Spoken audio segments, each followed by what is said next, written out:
The following presentation is brought to you by Discovery Education, leading the world of digital and video learning. Discovery Education, connect to a world of learning.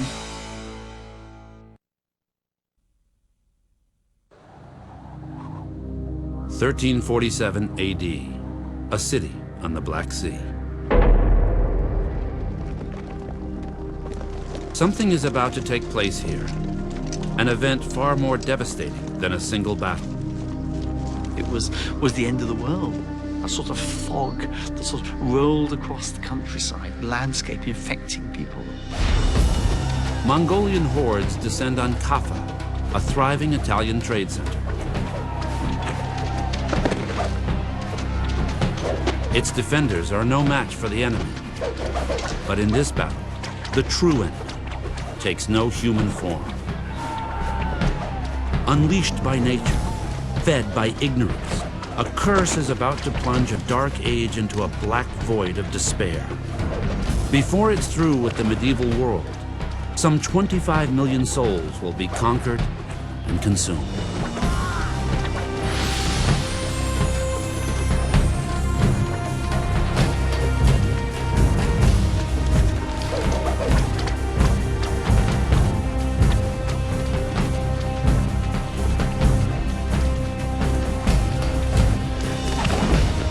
As Mongol warriors lay waste to the town of Kaffa, a silent killer preys on them from within. Its victims are riddled with oozing black sores. The darkened skin and blisters evoke the name of the infamous killer, the Black Death. The disease surfaces in China in the 1330s. Slowly, it moves west along ancient trade routes. Here at Kaffa, it arrives like express mail from hell, courtesy of the invaders. To make matters worse, some Mongol siege meisters now come up with a crude but effective form of bioterrorism. They use Mongol catapults to fling their own Black Death victims into Kaffa.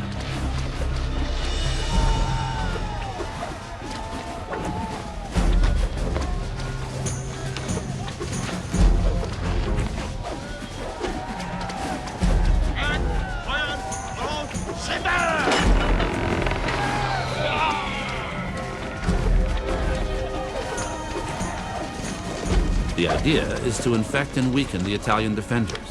The enemy surrenders, the Mongols win Kaffa. What could be better? Of course, the plan will backfire. By handling the corpses, the Mongols infect themselves as well. But that's another story.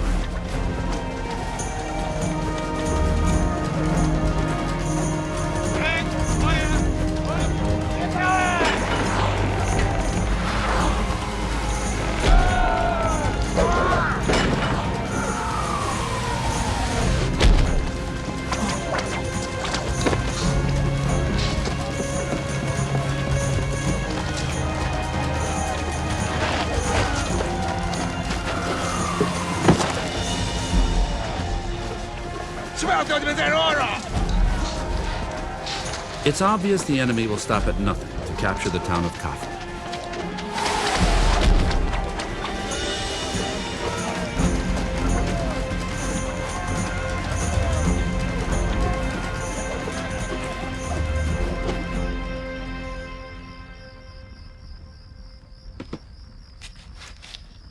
During a lull in the battle, a group of Italian defenders slips out of the fort.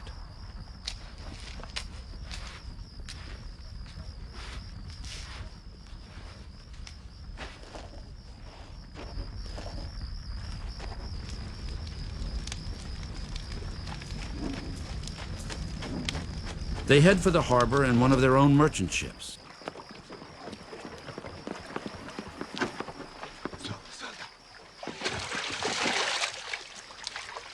The men escape the Mongols, but not the bacteria.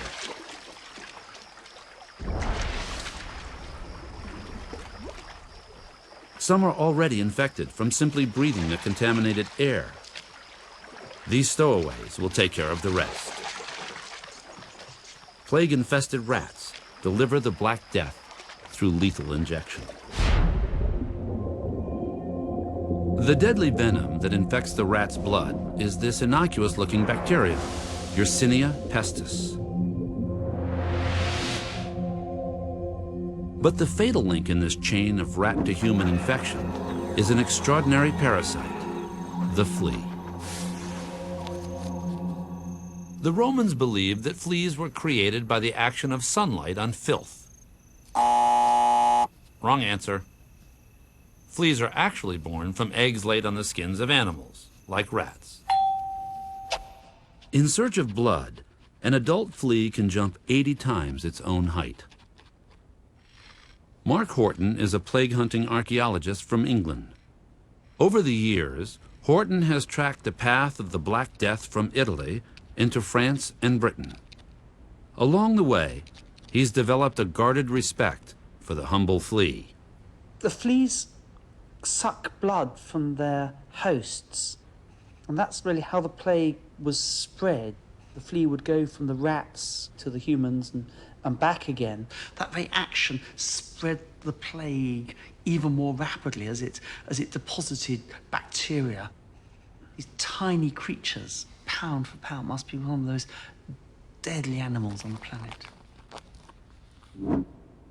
Humans are endless reservoirs of blood. Infected fleas jump from less juicy rats to people any chance they get. Plague-carrying fleas easily explain how plague can spread rapidly. Not so easy is finding actual plague bacteria in the remains of 14th century victims. Horton will look for some at a medieval cemetery in southern France. Historical records provide his team some confidence they will succeed. Symptoms of modern bubonic plague fit nicely with medieval descriptions of Black Death events. Among them, the outbreak that struck the city of Kaffa during the Mongol siege. Escaping the Mongols by sea, the Italians are infected, one by one, as rats and fleas spread the disease.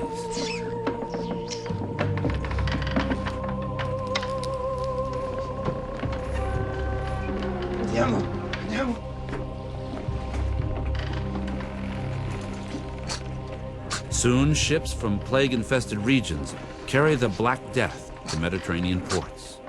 One of them is Messina, on the island of Sicily. Concepts like infection are centuries away. A plague survivor describes what happens next. When the sailors reached these places, it was as if they had brought evil spirits with them. Every city was poisoned by the contagious pestilence. Men and women died suddenly. While they hugged and kissed us, they were spreading the poison.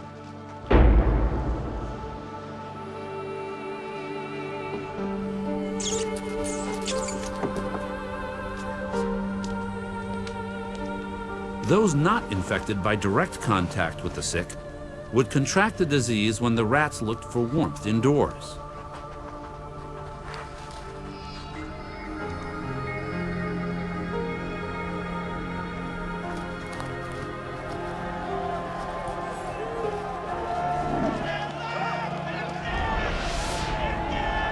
Soon, Messina's terrified residents turn on their own.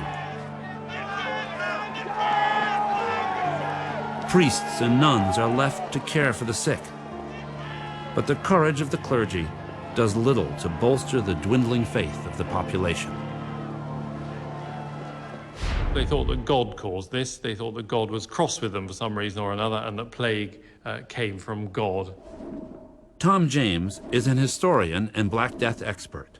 And therefore they set about, in the only way they could, placating God to get rid of the plague.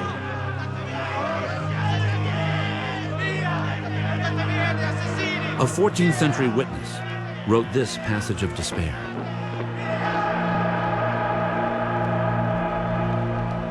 God said, I abandon you. Go into the shadows, where there will be perpetual waiting. May evil spirits arise with the power to devour you. May you have no escape from this time forward.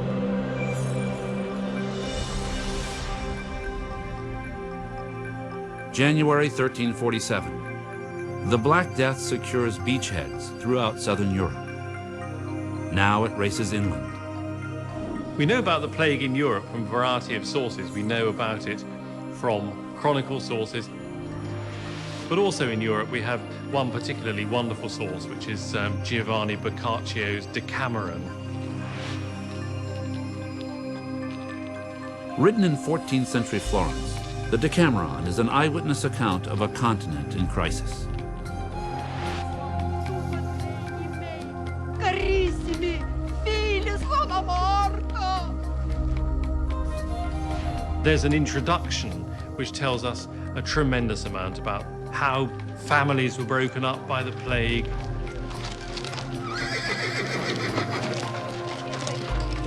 Sparing no thought for anyone but themselves, numbers of men and women abandoned the city, their loved ones, their belongings, and headed for the countryside.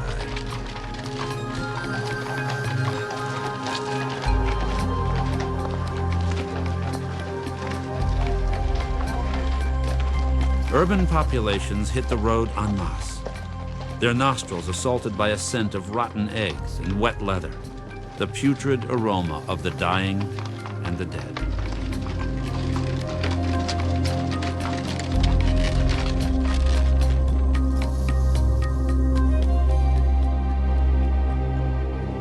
In some cases, it gave rise to an intolerable stench. In others, it brought spitting of blood. For others, swelling on the back, across the chest, near the thigh. There was no remedy for the vomiting of blood. Those who fell into a coma or suffered a swelling very rarely escaped.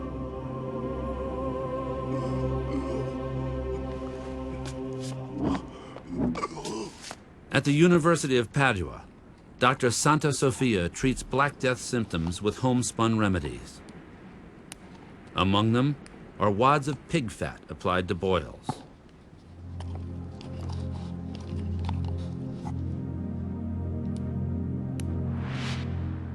Meanwhile, deadly bacteria enter the lymphatic systems of Sofia's patients, infecting their vital organs. Within days, they die of respiratory or heart failure, and along with them, the doctor himself. In a matter of months, the Black Death forces Europe to its knees. People are dying faster than the church can bury them.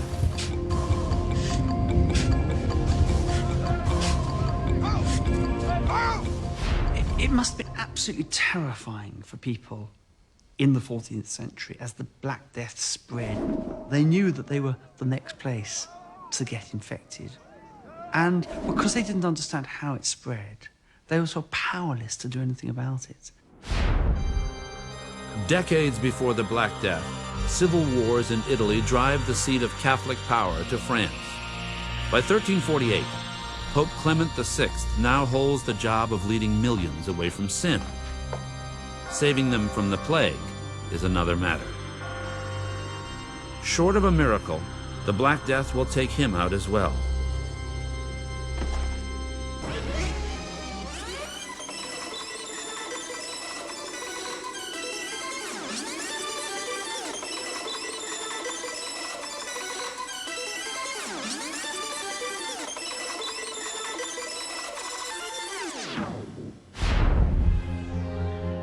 (1347 AD). It's getting pretty obvious that the spread of the disease has to have something to do with the movement of people and trade between countries. But the rulers of medieval Europe do nothing. It's business as usual, but the price of doing business will soon be paid in flesh and blood. 75 million people live in Europe. In less than 5 years, 1/3 of them will be dead. The Black Death has come to France. That yellow deposit that we've got on yellow here, And so has Dr. Horton. At the abbey located near Bordeaux, Horton's team excavates the graveyard to see just how hard the plague hit France. Is it worth getting the plan out? In the middle of these earth graves, we've got this rectangular pit. Now, that's really unusual. The fact we found it in a burial ground might indicate that it's a plague pit, possibly. They're the victims of the bubonic plague, the Black Death. And that's what we're going to try and find out. Recently, a French scientist found possible DNA traces of plague bacteria inside the tooth of a 14th century victim. The best place that the DNA is preserved is actually in the pulp of the tooth itself. This is actually very important because it absorbs very rapidly there, and of course, there's very little risk of contamination. Horton's team hopes to make a second discovery. Some 200 miles to the east of his dig, and 700 years back in time, Pope Clement literally sweats things out in his castle at Avignon. Due to his extravagant lifestyle, some Catholics couldn't care less if he does die. He was a particularly jolly pope, man for lots of parties. Some people thought the Black Death was caused entirely by the misbehaviour of Pope Clement VI.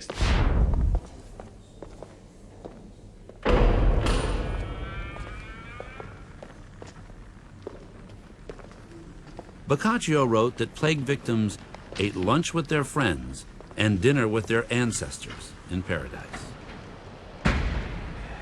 Pope Clement held the keys to paradise, but having dinner there was a perk he hoped to avoid as long as possible. He thought he could avoid plague by lighting fires and sitting between them so that the humours of the plague presumably would be drawn away from him and disappear up the chimney. This is one for the books. The Pope actually sat here for 4 months. Now, it's true, he never caught the plague. But saying the fires did it is a half-baked theory at best. Staying away from people in a rat-free environment is a better bet. The Black Death kills 1/4 of Clement's staff. As a grateful survivor, Clement does what he can to help plague victims. He also shelters Jews who flee to Avignon when anti-Semites blame them for starting the Black Death. Spreading as quickly as the death itself were countless theories on its pathology. On the one hand, we have the contagionists who believe the plague was spread by touch. The miasma theory goes along the lines that the plague is spread by foul air. Sort of fog that sort of rolled across the countryside, the landscape infecting people, and to escape from the miasma was impossible. With death inevitable, some decide to live for the moment. People were being immoral, they were dancing, they were wearing immoral clothes. Clearly there was a widespread feeling that the world was coming to an end, that everybody would be dead.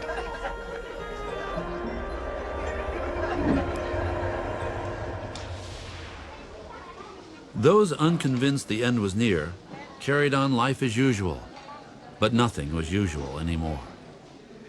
It was in places like this that the Black Death was able to spread across Western Europe. Every 10 miles there are market halls like this, and every week the people would come and buy and sell their wares. You can just imagine the rats scurrying around on the floor, the fleas on the rats jumping onto the cloth, the textiles, the fruits and so forth, infecting the population. And it was because of this system of weekly markets that enabled the Black Death to spread across Western Europe with deadly speed. Still others shun contact altogether, holing up in their houses like hermits. But nothing puts a dent in the plague. Soon, whole families turn on each other. The healthy reject the sick. As the population weakens and dies, social services collapse, and law and order disappear.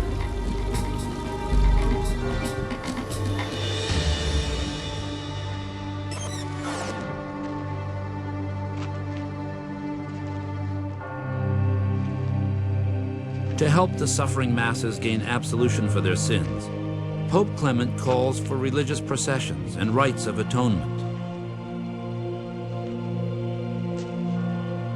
Terrified zealots take it a step further, according to one eyewitness. Men and women alike, many barefoot, others wearing hair shirts or smeared with ashes, as they processed with lamentations and tears and with loose hair. They beat themselves with cruel whips until the blood came.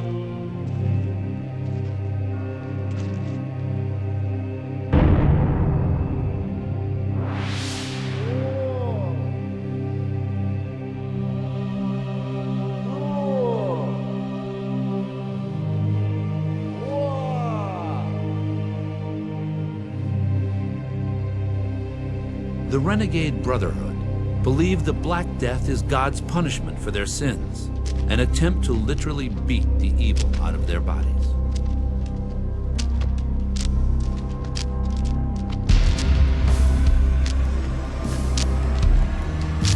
Blood rained down, spattering the walls nearby.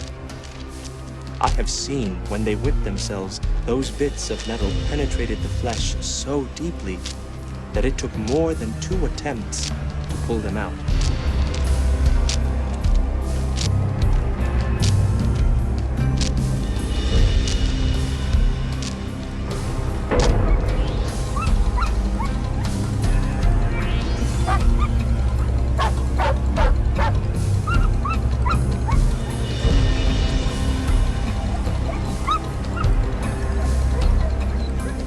In just 7 months, the dead overrun France.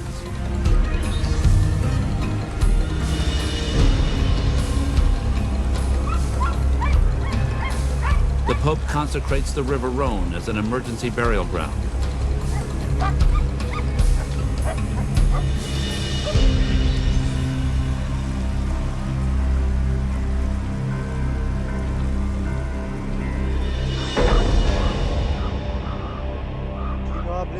Pour la pêche, et consomme-nous pour nos transgressions plus ardueuses.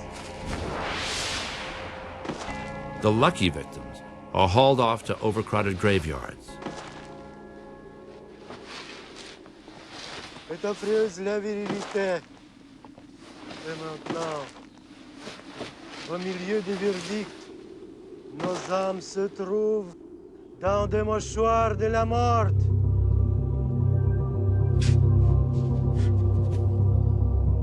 In 1348, French monks and burial crews work overtime in countless church graveyards. At the same time, France is under attack by England as the 100 Years' War drags on.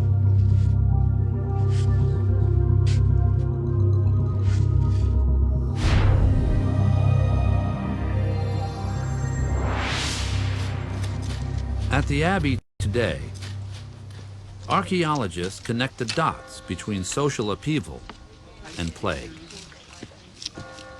If you think about plague, it tends to break out nowadays in parts of the world which are dislocated, where people are already starving, places like Ethiopia, for instance, in recent years. It appeared in Vietnam during the Vietnam War. So we shouldn't be surprised that the plague spread across Western Europe at that time. As the Black Death continued to spread, a certain mineral was in hot demand. It's common lime, the white stuff you mix into your garden. In medieval times, it was thought that lime could prevent the plague from spreading. So we just have to be careful that we're not... For Horton, it's a dead giveaway when you're looking for plague victims. And I'll tell you what's really interesting, Simon, is what's that little white line coming out in front of Ruth? You can see how it's set against the side of the pit. Ruth, is that white stuff, is it lime by any chance? Yeah, just up against it. So, and that's really good because they buried the dead with lime when you had disease victims like this.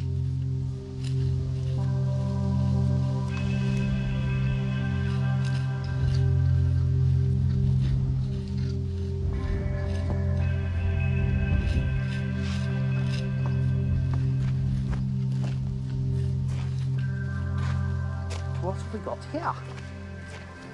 I think that's the top of a skull, don't you?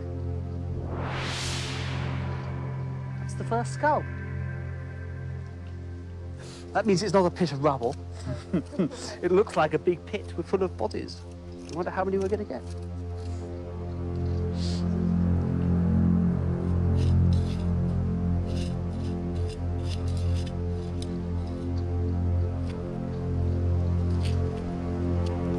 Horton and company uncovered 2 skeletons. But did they die at the time of the Black Death? What's really interesting is they're in this big, thick deposit of lime, which is about the most corrosive and nasty substance known to man at that date. And this must have been because the bodies were nastily diseased. Dr. Horton's first challenge is to establish that the skeletons are from the right moment in time.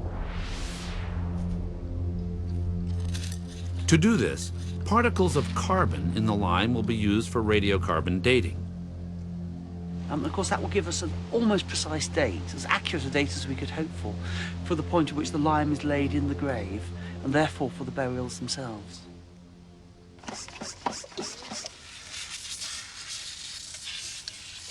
We've got at least 2 burials here, but the bone seems to be in pretty bad condition. So I'm not quite clear how good a picture we're going to get of the skeletons at the end of the day.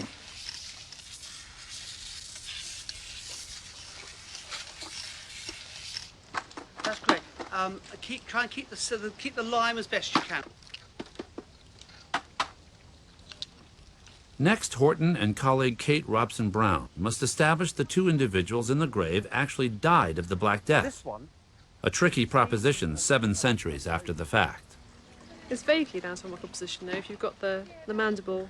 Yes. Is that an ulnar underneath the Yeah, I think that's skull? an ulnar. And then you've got maybe a humerus that's moved. Yeah. Maybe it's the right humerus that's moved down. There's no vertebrae showing up or No. anything like that. The only way to find conclusive proof that plague killed these people is a very special type of DNA analysis. While the bacteria doesn't survive in the skeleton, the DNA of the bacteria can get absorbed into the bone structure. What we want to do is to undertake a little bit of molecular biology and try and find out whether or not the bacterium thought to be responsible for plague, Yersinia pestis, is actually present in the teeth and bones of those individuals. Lab analysis of the samples begins after they cross the English Channel.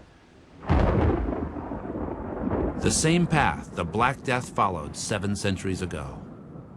Back then, the British believed the sea and the Navy would protect them from any invasion. They were dead wrong.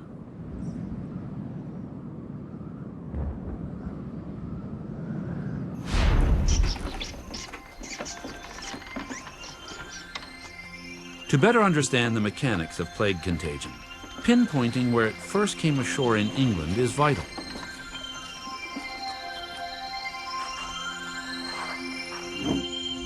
The trail begins at a seaport on the French coast, which was then an English possession. These walls were built by Edward I at the end of the 13th century as a port to control the trade of the Gironde estuary here in western France.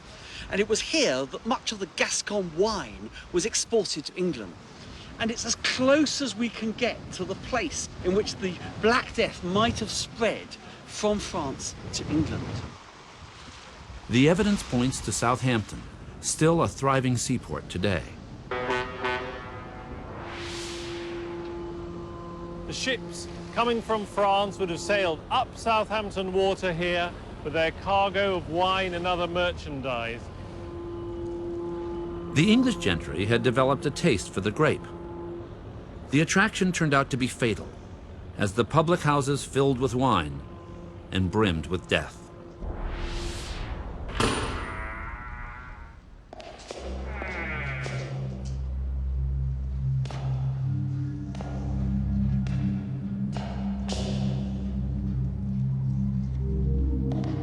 To handle the incoming cargo, storage rooms are built throughout the harbor area. Here we are in one of the medieval cellars of Southampton. And from here, the wine brought from France would have been spread outwards into the countryside, into the towns, across the estates of the bishops, bringing with it the terror of the Black Death. For amongst the barrels in the ships came the rats. And how do we know that the rats came with them? Because in the archaeological record, we found bits of rat bone. Here's the skull of a medieval black rat from precisely this period of the Black Death. And it's from these little creatures and the fleas in their fur that hopped onto the humans and spread the plague that the Black Death came to England.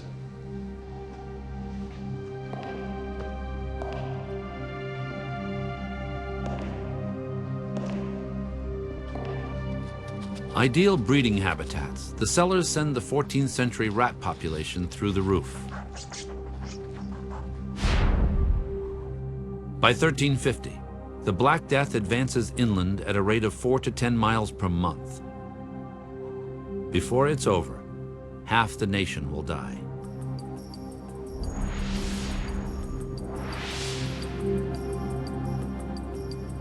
In Bristol, one eyewitness describes the devastation.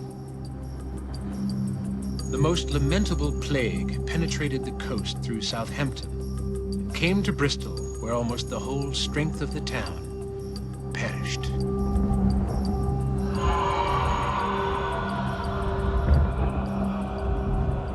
Few kept to their beds more than 2 or 3 days, or even half a day.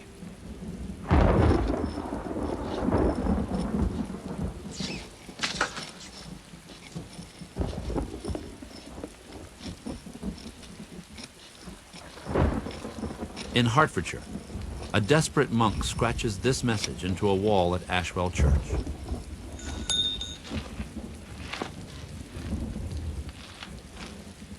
"1350. Miserable, wild, distracted. The dregs of a people alone survive to witness.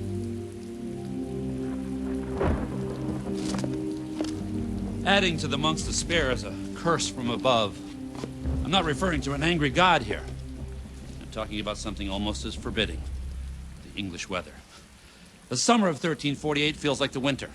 And the winter of 1348 is even worse, according to eyewitness John Redding.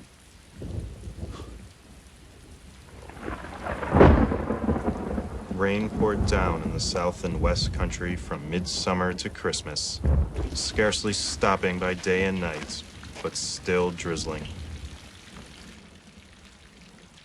Cold temperatures and constant rain drive people indoors.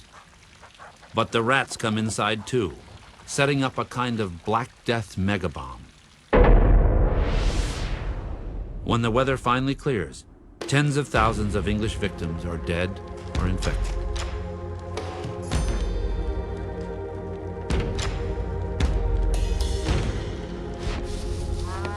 As in Europe, the Black Death shockwave erodes the humanity of the people. Some communities attempt to seal themselves off from the outside world. Travelers from plague-stricken regions are denied entrance into Gloucester. An eyewitness wrote this account. The people of Gloucester denied admission to people from Bristol, believing that the breath of those who had lived among the dying would be infectious. Hardly anyone dared to have anything to do with the sick. They fled from the things left by the dead, which had once been precious, but were now poisonous to health. Mobs also prevent the clergy from carting the dead from the countryside to village cemeteries. Those who succeed in consecrating victims quickly follow them to the grave.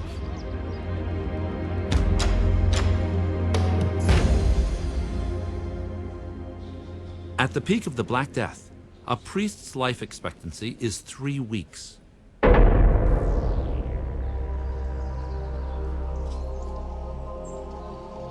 Not all clerics are heroic.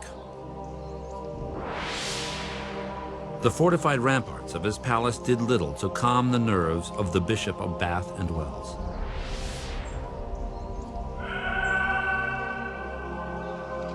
The bishop was so terrified of the plague, he fled his palace, abandoned his flock, and hid away in a country retreat.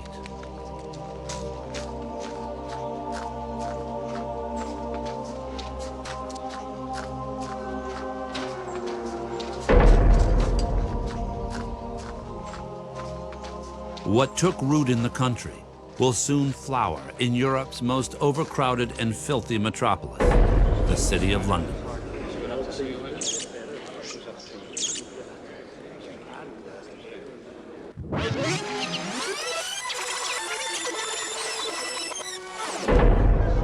Flashback to January 1349. London is a city of crowded beds, open sewers, and terrified people. Imagine being in their shoes. You know the Black Death is on the way. It's already infested the English countryside. There's no place to go. But King Edward is also stuck here. He takes one look at the open sewers and realizes that London has become a rat's paradise.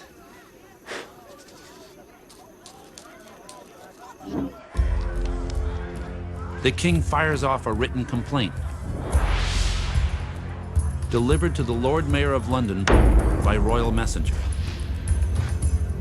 The streets and lines through which people have to pass are foul with human feces, and the air of the city poisoned to the great danger of men passing, especially at this time of infectious disease.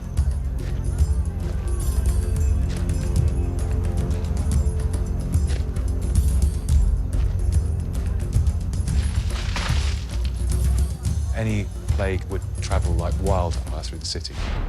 If you can imagine 60 to 80,000 souls crammed into the square mile of the city, you would have to think very, very narrow alleyways, people living cheek by jowl, very, very high population density. Barney Sloane manages archaeology projects at the Museum of London. Today, he reveals a special collection average visitors never see.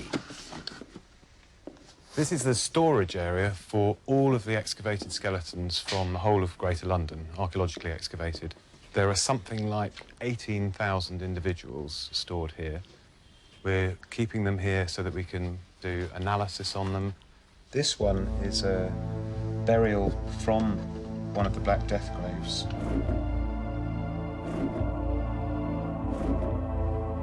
Many of these 18,000 died of the Black Death.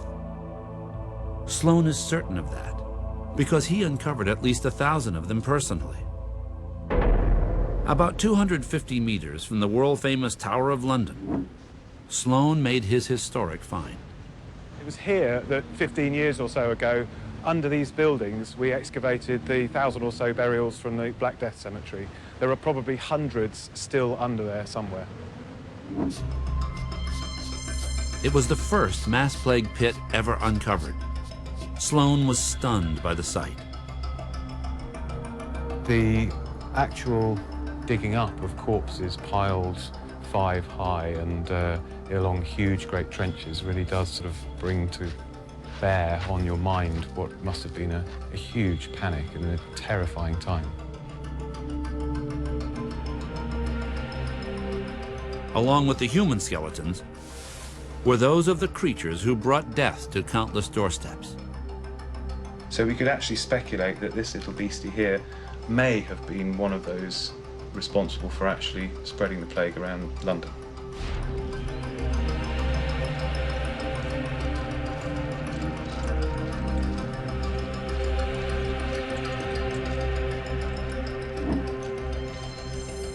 By January 1349, half of London's population is dead.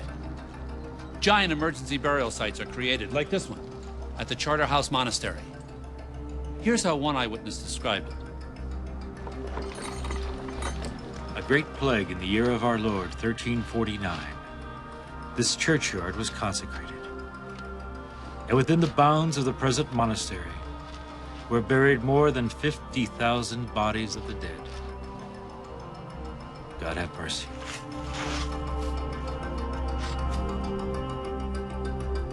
Medieval grave workers considered it their right to pocket any valuables found on the deceased. But Sloane has found that during the Black Death, the diggers kept their hands on their shovels. Found on one corpse is a small fortune in coins. Which meant that they didn't really want to search him too closely.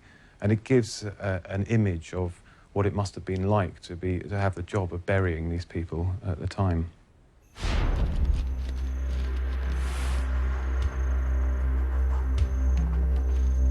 After killing half of London and 1/3 of all Europe, the Black Death seems to disappear. By 1350, England's population of infected rats and people reach a peak, and the epidemic peters out. There's probably two reasons why the Black Death outbreak came to an end. One is that the population that survived had some form of natural immunity to the bacillus. The second is that the rats that were carrying the plague themselves died.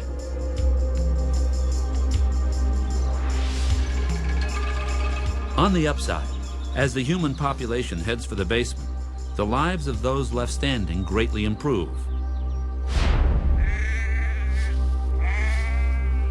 With labor scarce, wages are high enough to allow peasants to buy their own land. Others find themselves on the gravy train through the untimely deaths of relatives.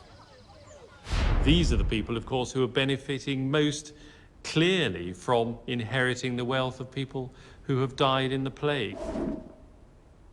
While survivors do better, English architecture suffers. The edifice of today's Winchester Cathedral is a mixture of elaborate pre-plague stonework mixed with very simple lines after the Black Death wiped out scores of master craftsmen. Suffering even more than its facade is the medieval foundation of the church itself.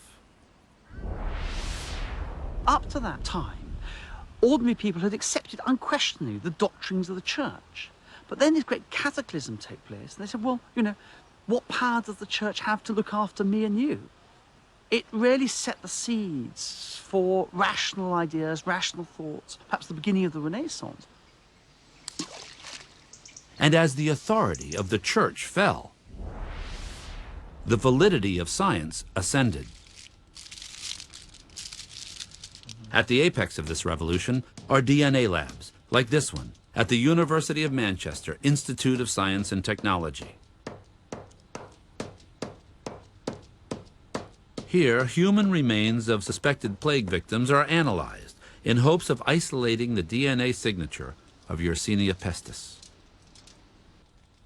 Bone and tooth samples are processed and mixed with chemicals to separate out genetic material.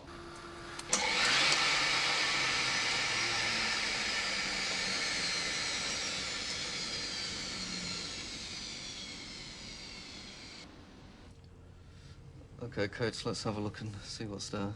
Kate Robson-Brown is here to observe Dr. Robert Solera's analysis of samples from the burial pits in France as well as England. How many specimens does this gel represent? There are 4. Next to the size marker, the one just on the right of that is from France, and the other 3 are from Hereford.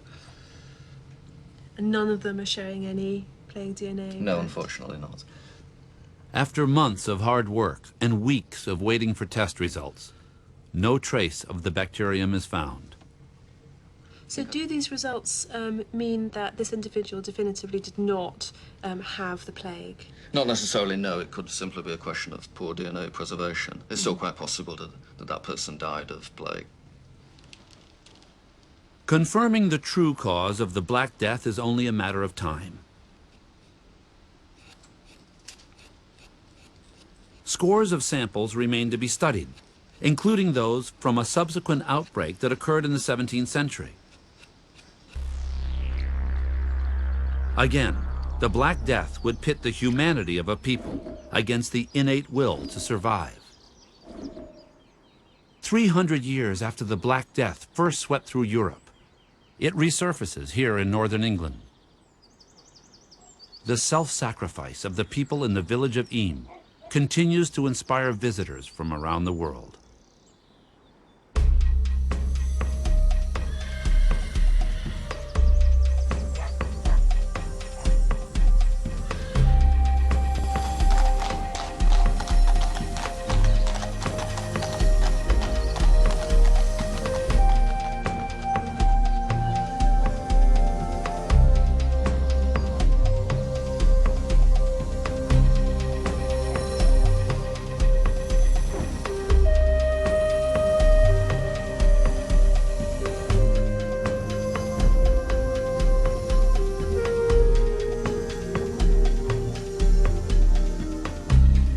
According to legend, in 1665, the town's tailor received a bolt of cloth from London. It was damp, but when he spread it out to dry, something was waiting for him. Plague-infested fleas.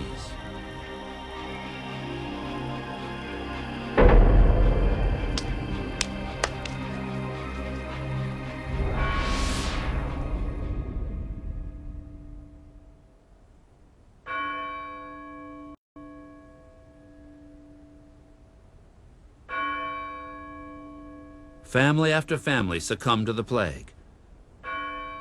But instead of turning on each other, the villagers looked inward for strength. They put themselves under total isolation, according to local historian John Clifford. They lay down 3 rules: to bury their own dead quickly, not to intermix with their neighbors, but try to keep some distance between them. Now, the other thing they did, of course, was to accept quarantine.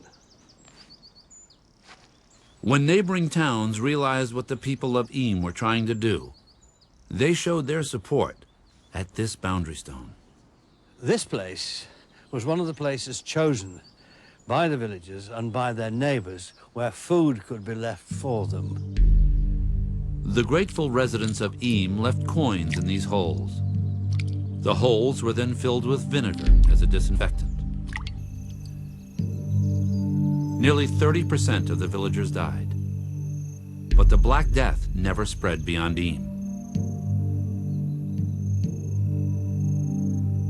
Had this spirit of self-sacrifice prevailed 200 years earlier, it's possible humanity may have been spared its greatest disaster.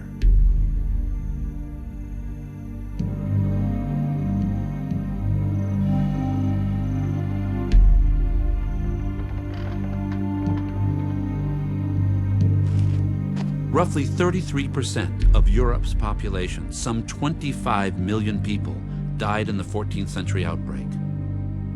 3 times more people than World War I, some 6 centuries later.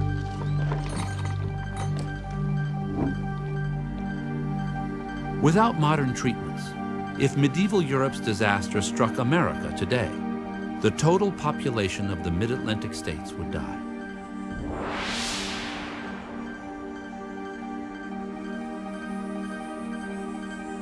And in spite of new drugs, the bubonic plague is not through with us yet. 200 million people have been killed by the plague in the last 2,000 years. In 1994, it surfaced in India. Within months, 700 were infected, and many died due to delays in treatment. Today, archaeologists and biologists agree that the plague is still out there, waiting for its next opportunity to strike. If we can understand the past, we can understand the present and in some ways predict the future. There may be some new virus that suddenly evolves that can have devastating impact on the population. And if we can study using archaeological evidence, then it may well help us control them in the future. Hopefully, in a world of miracle drugs, satellite communications, and compassion, the Black Death has seen its final victory.